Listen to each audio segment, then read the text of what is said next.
When I was a kid, I had this friend, and he was fanatical about trains. He had all kinds of books on them. He had books, funny enough, like this: Diesels and Electrics in Action, Salute to the Southern, and of course what any self-respecting train buff would have, the Loco Spotters Annual 1971. And the fascinating thing was that he knew all of the locomotives in this book. I mean, he knew this was a Deltic and this was a Peak class and that was a 37. He knew them all. Now my book was this one, Bristows' Book of Sailing Cruisers 1973. It was my absolute Bible. It was a list basically of pretty much all of the boats that were in production at that time. Specs, prices, reviews, sail plans. It was fascinating. I spent hours, if not days or weeks, reading this book. And I still do. I still have it. So armed with my trusty Bristows guide, just in case we need to positively identify something, I decided to go off for a little stroll. Now you might have expected me to start this in the River Hamble. After all, it's one of the most densely populated rivers in the UK for yachts anyway. But I didn't. I came up Southampton Water, I took the right-hand fork into the River Itchen, I carried on up the top, and I'm here at Shamrock Key in the heart of the city. So I've come to see the man who runs the show. But Shamrock Key is an inner city marina. We're up the River Itchen, just 15 minutes from Ocean Village. So the history and the name really stems from when Camper and Nicholson had the site, and they built Shamrock 5, the first of the J-class wooden structures, and there's a bit of competition as to whether she was her keel was done here, her topsides, or the fit out was done here, but we like to think that she was built here and then transported down to Gosport, and they finished her off down there. So hence Shamrock Key, and the building that's behind us, Endeavour Building, that was the original winch houses. So the land that we're sitting on now, this was all a long slipway. At low water you can still see part of the slipway towards the top end of the yard, and this has all been reclaimed, and the site has been developed into the modern day marina that we've got today. Now, as well as coming to Shamrock Key to see what's around, I've invited a special guest, Mike Golding. You might have heard of him. He set a few records in his time, and I'm hoping he's a boat spotter as well. Hi. All right, Mike, how you doing? doing? Yeah. We're going to do that? I guess we can. Now, I'm taking it you are a boat spotter. Of course, yeah. Excellent. Who isn't? I mean, I've been going around marinas all my life. And, have you? Yeah. And I'm a big fan. When did you first come down to Southampton? When was this sort of part of your scene?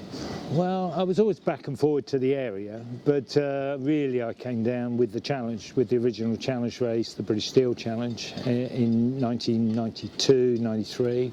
Now, what I suggest we do is let's have a little look around the yard first and just see what we can find. Okay, let's do that. Let's have a little wander. Now look, we've only walked a few metres and we've already discovered, we've known each other quite a long time, haven't we? Yeah, of course. We've just realised that we've grown up in the same area when we were kids. Yeah, I can't believe that. Went to the same nightclubs. Exactly. Probably in the same fights. Probably. Mike, I mean, here's an absolute classic, isn't it? This one, built just down the road. Yep, Rival 41. And you know, this was a huge boat back in the day, and quite a performant one because it had a fin keel. So these were seen quite often on the big offshore races. I mean, 83, I remember one of these doing very well in the Zorzenbach race, which was one of it was my first offshore ocean type event. Yeah, so here's another one. I mean, this is a slightly smaller one, isn't it? It's a 36, I think. It's out of the same template, isn't it? Good boat, good safe boat, but it does tell you how much the game has shifted. Yeah, you know? Definitely. Well, let's see what else we can find. What's down the end, down here? Oh, Spartan Stevens. Yeah. Now there we're talking. Exactly. And that's in good nick. Isn't it? Spartan Stevens 34, really, really popular boat. And yeah, it's been really refurbished. Yeah, it has. I remember watching Edward Heath and the Morning Yeah. Clouds, and of course this was his first Yeah, Morning yeah, Cloud. And yeah. you look at a boat Wow. like that, and he won the Sydney Hobart in this Yeah. boat, well not this particular one, Yeah, but in but a this- SNS 34 Yeah. in 1969. And Yeah. you look at that and think, it's quite small for the Sydney It Hobart. is small. Yeah, it's small. And low freeboard as well, pretty Yeah, wet. yeah. Now this There's is an the older one, another yeah. classic. Yeah. Needs a bit of a clean, but nonetheless, Contessa 32. I mean, that's a Nice. absolute classic, isn't it? Built Yeah. down the road, down at Lymington. Yeah. It That could, would polish up. well, they fetched a fortune. Yeah. I don't know. So what does Bristows say? It says it's a new, up-to-date cruiser, modern, without being extreme. She's remarkably safe and easy to handle, and has spacious accommodation for 6 people. I'd agree with most of that, apart from the spacious Yeah. accommodation. Yes. Because by today's standards, that's not the case. I can't get away from the price. I'm sorry. Oh yeah, £7,000 Including the engine. Oh good. Now here's another one, for a local boat, isn't it? Yeah. A westerly. I mean it's unmistakable, isn't it? Any idea what kind of westerly that is? I'm not sure, but the Westerly is very similar to the Macwester, which we had as a family. It's very similar. It's very similar style of boat. No, but this is bigger, so this has to be a 35 I'm or. going to look it up, because it's bound to be in here, because in Bristow's Book of Sailing Cruises, for some reason they absolutely loved westerlies, which were built Well, up at Westerly Waterloo. were very prolific. Many people, including myself, had good times on Westerlies.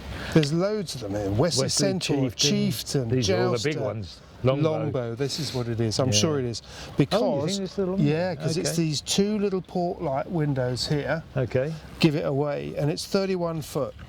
right. I think that's right, because the Blimey. we got a Pageant which was 23 foot. It's not one of those. that we're in now. I mean, looking at all these older boats, I'm always constantly surprised by boats that I perceived as being big Yeah, are so small yeah. now. Very Okay, good how much do you condition. think this cost? Well, I'm basing it In on the other boat. 1973, Okay, 1973. including engine. 5,500. Oh, you're not bad, 6.5. Oh, okay. Well, here's another classic Yeah. blue water cruiser, isn't it? And Yeah. Nick 32. You can't Yeah. really get much more classic No. blue water cruiser, can you? No.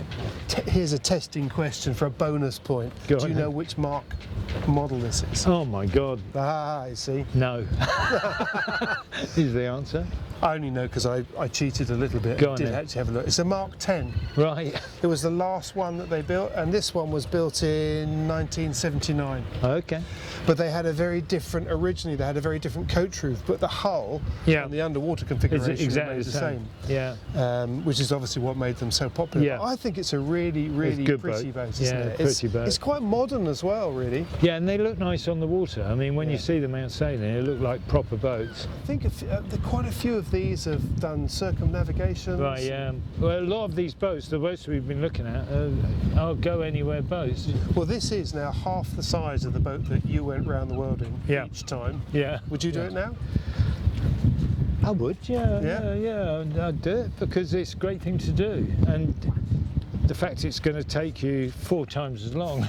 Yeah, I was just going to say, about 200 days, I think, isn't it? Yeah, Something yeah, like that's that. a I long think time. 220 days. That is a long time. I mean, I have done 161 going the wrong way around the world with the challenge yacht, and that's a long time. So you did it with a full crew to start with. Yeah. And then what did you do? Did you just fall out with the crew? Did you decide you not like people and you went off and did it on your own the wrong way around? The brief story of how that came to pass was at the end of the race in Cape Town, the sponsor of the boat, Philip Sorensen, said to me, I'm going to buy the boat, I'm going to do the next race, do you want to stay with the programme? And I just saw the opportunity of staying, but I also realised there was a big gap. So then my brain started thinking, how can I fill the gap?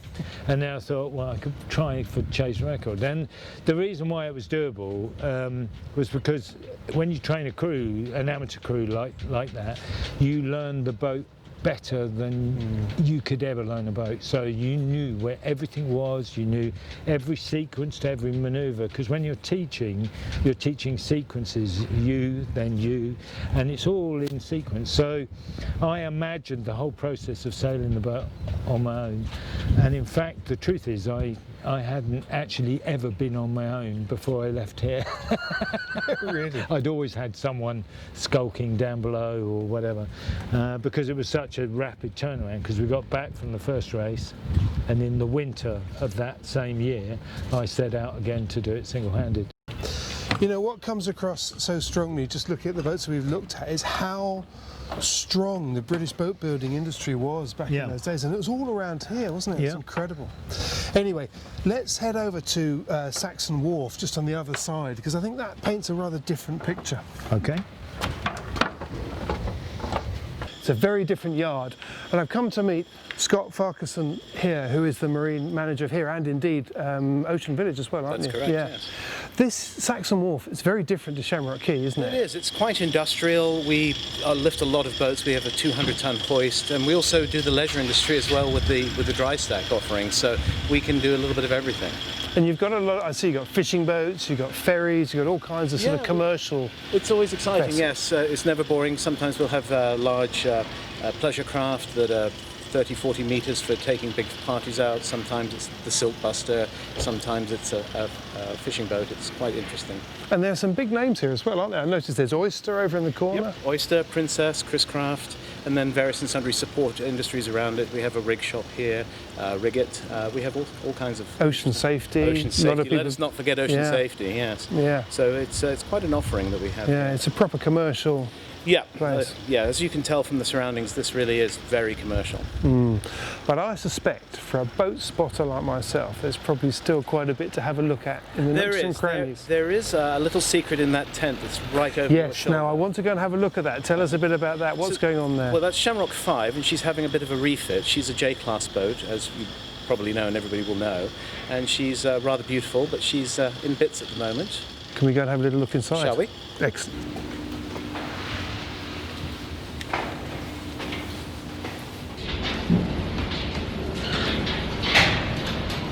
This is my third J-class, having been captain of Velshida originally for a period of time, and then Endeavour, and now I joined Shamrock in 2017. So just to explain the work that's going on at the moment, so we've got to take all the cotton out of these seams, which means all that has to be raked out, and then we've got new cotton that has to go in, and that gets spun up into maybe 3 or 4 different thicknesses. So that has to be hammered in all the way along, very traditional. So that's got to go in every single seam, be hammered in, and then on top of that, the teak spline then gets hammered on top of it. Like a wedge? Yeah, wedged in and essentially glued as well. Yeah, okay. But it's all got to be hammered in by hand. Was she leaking before? Is that why it was taken out originally? Or? She was leaking. Okay. Yeah, we had a number of leaks. But you've only gone down to the water line, you've not gone below it? No, she's actually been very below the Dry, water line. okay. She's in very good condition. Okay. Yeah. So it's really, I think what's happened, one of the challenges of a dark painted wooden boat, hot climate down in the Mediterranean, she suffers a lot of expansion and contraction. Yeah. And one of the unique problems of this boat is you've got a steel framed boat with wooden planks. Yeah. So you've got steel which is expanding. Yeah. And the wood that's contracting. Yeah. And as she sits in the sun each day, again with a dark painted hull, everything's fighting each other.